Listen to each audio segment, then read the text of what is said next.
అందరూ బాగున్నారండి. అందరము ఆరోగ్యంగా ఉండాలని మనస్ఫూర్తిగా కోరుకుంటున్నాను.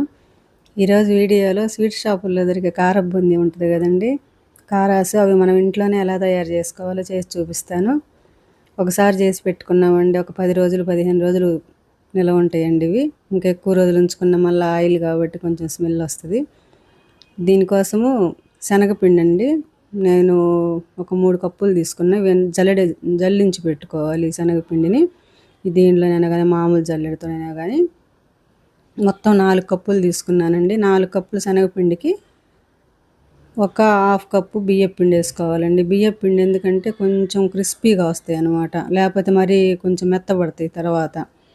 అచ్చం శనగపిండి అయితే కొంచెం సాల్ట్ వేసుకొని కొద్దిగా, ఎక్కువ కాకుండా వాటరు చూసుకుంటూ కలుపుకోవాలండి. ఇదిగో ఇట్లా మనం చేతికి పట్టుకుంటే వెంటనే కింద పడకూడదు అనమాట. మనం లడ్డు కలుపుకుంటాం చూడండి, దానికంటే గట్టిగా కలుపుకోవాలన్నమాట. ఈ విధంగా కలుపుకొని ఇంకా ఆయిల్ బాగా కాగాలండి. బాండీలో ఆయిల్ పోసుకున్న తర్వాత బాగా హై ఫ్లేమ్ మీద పెట్టుకొని బాగా కాగాలి. కాగితేనే అవి బాగా వేగుతాయి అన్నమాట మనం వేసినప్పుడు ఈ బూందీ. లేదంటే బూందీ పొంగకుండా ఆనిగిపోయినట్లుగా వస్తాయి.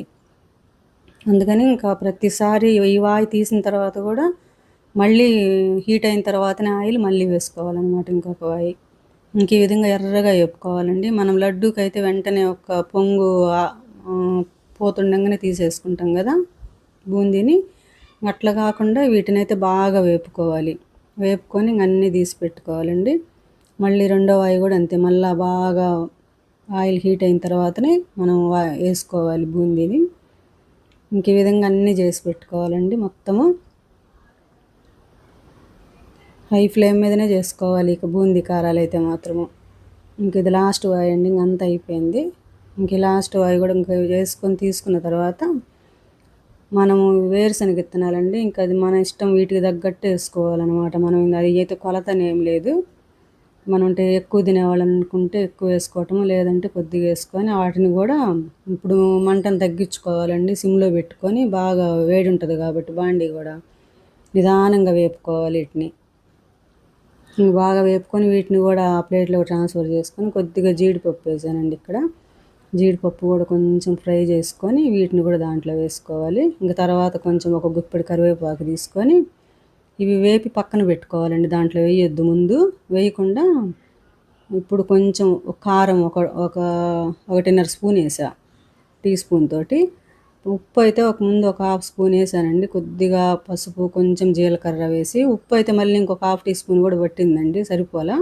ఇవన్నీ వేసి ఫస్ట్ బాగా కలుపుకోవాలి. కలుపుకున్న తర్వాత ఒక వెల్లుల్లిపాయ గడ్డ మొత్తాన్ని కచ్చపచ్చగా దంచి పెట్టుకోవాలండి, పొట్టుతో సహా. ఇంక ఇట్లా వేసి పైన ఇంక సేమ్ అదే మూత, సరిపోయే మూత పెట్టి బాగా కలపాలి, తిప్పాలి పైకి కిందికి. అంటే మనం చేతితో కలిపేదానికన్నా కూడా ఇట్లా కలిపితే చాలా బాగా కలిసిద్ది అనమాట.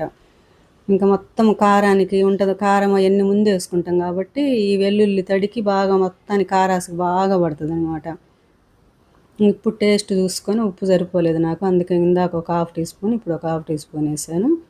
ఇంక మీరైతే కారం ఉప్పు తగ్గట్టు చూసి వేసుకోండి. ఇంక ఇప్పుడు తర్వాత ఇంక కరివేపాకుని ఇప్పుడు వేసుకున్నాం అనుకోండి, ఇంక అట్లా కలిపినప్పుడు నలిగిపోకుండా ఉంటుంది. మనం మూత పెట్టి తిప్పుతాం కదా పైకి కిందికి, ఇంక ఇట్లా లాస్ట్లో వేసుకుంటే బాగుంటుంది అనమాట.